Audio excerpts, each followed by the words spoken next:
বাংলার অপরূপ সৌন্দর্য আপনারা দেখছেন, চোখ জুড়িয়ে যাচ্ছে। বাংলার সবুজ শ্যামল মায়ায় ঘেরা অপরূপ দৃশ্যগুলো দেখে আজকে আপনাদেরকে দেখাচ্ছি নরসিংদী টু সলিমগঞ্জ যাওয়ার পথে সবুজ দিগন্তের চমৎকার দৃশ্যগুলো। নদীর দুপাশে সবুজের দিগন্ত বেশ চমৎকারভাবে ফুটে আছে। তো আজকের ভিডিওটি আপনারা কে কোথায় থেকে দেখছেন সম্ভব হলে কমেন্টের মাধ্যমে জানিয়ে দিবেন। গ্রাম বাংলার প্রতিনিয়ত গ্রামীণ দৃশ্যগুলো দেখতে আমাদের চ্যানেলটি সাবস্ক্রাইব করে সাথেই থাকুন।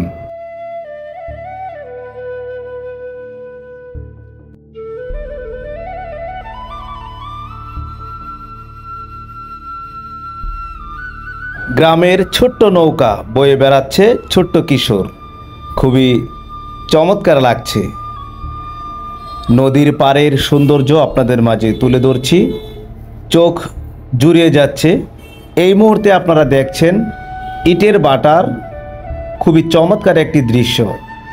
যদিও এখন এখানে ইট পোড়ানো হয় না, বেশ চমৎকারভাবে ফুটে আছে। আপনাদেরকে একটু সুন্দরভাবে দেখানোর চেষ্টা করছি। এই যে আপনারা দেখছেন খুব সুন্দর, কতই না স্মৃতি রয়েছে এই ইটের বাটায়, কিন্তু সেই স্মৃতিগুলোর ইতি গটিয়ে এই মুহূর্তে কিন্তু এখানে কোনো কাজকর্ম নেই। এই মুহূর্তে আপনারা যেই দৃশ্য দেখছেন জায়গাটির নাম শ্রীনগর। এই শ্রীনগরের আশেপাশের চমৎকার দৃশ্য রয়েছে, সম্ভব হলে আপনারা আসতে পারেন। বিশেষ করে এখন যেহেতু বর্ষাকাল, খুব চমৎকারভাবে ফুটে আছে। নদী পথে আপনারা মন ভরে ঘুরতে পারবেন। নদীর পাড়ে দেখা যাচ্ছে সারি সারি নৌকা বেঁধে রাখছে। এদিকের মানুষ সাধারণত বেশিরভাগই মাছ ধরাতেই ব্যস্ত থাকে, মাছ ধরাটাই তাদের প্রধান পেশা।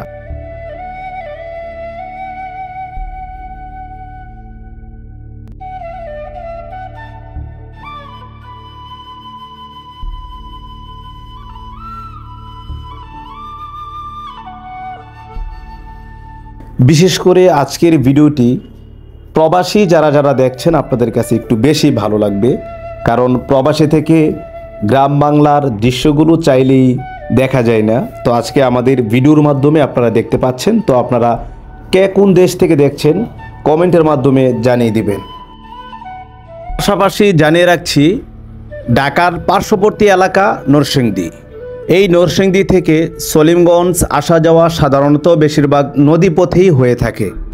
নরসিংদী থেকে লঞ্চে এবং নৌকায়, পাশাপাশি স্পিডবোটেও চলাচল করে মানুষ।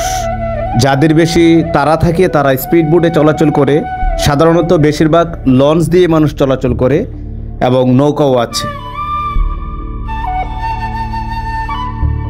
আজকে এই দৃশ্যগুলো আমি আপনাদেরকে দেখাচ্ছি লঞ্চ থেকে। বিকেল 4টার লঞ্চে আমরা নরসিংদী থেকে সলিমগঞ্জের উদ্দেশ্যে উঠেছি।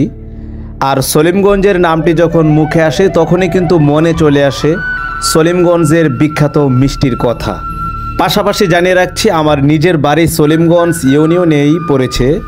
তো সলিমগঞ্জের বিখ্যাত মিষ্টি খেতে বাংলাদেশের বিভিন্ন অঞ্চল থেকে মানুষ ছুটে আসে। সবথেকে বেশি মানুষ চলাচল করে এই নদীপথে এবং নরসিংদী থেকে মানুষ ছুটে চলে যায়